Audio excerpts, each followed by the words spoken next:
So,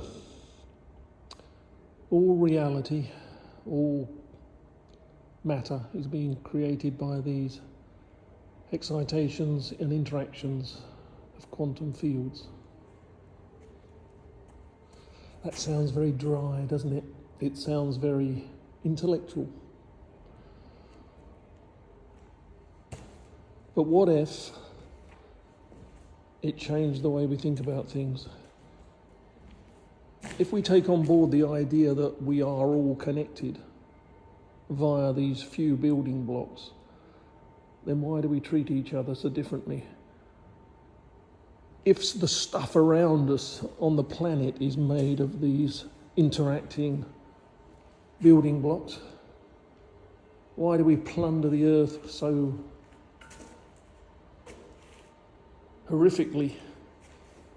The stuff we're plundering at the subatomic level is no different to us. But of course, it's one thing to be told it intellectually and to hear somebody give you a lecture on it with a PowerPoint.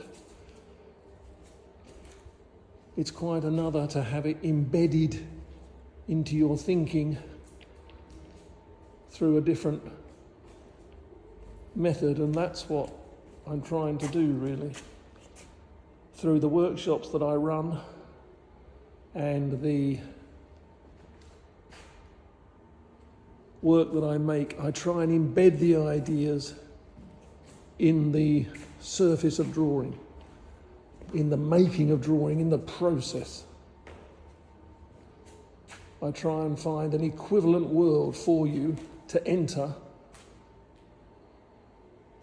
that I hope will change the way you think about the world that you inhabit on a normal day, and to think about what you see and feel as you go around differently. Because reality is not what it seems. It's an averaging out of all these rhythmical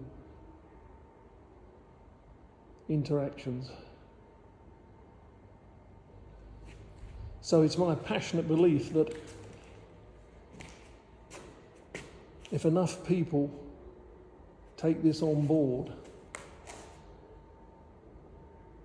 that we are all connected, that we are connected to the wider planet, the wider universe, via these few interactive elements.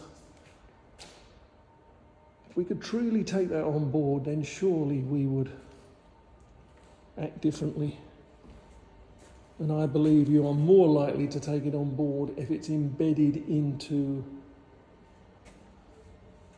an activity where you can feel it rather than be told it.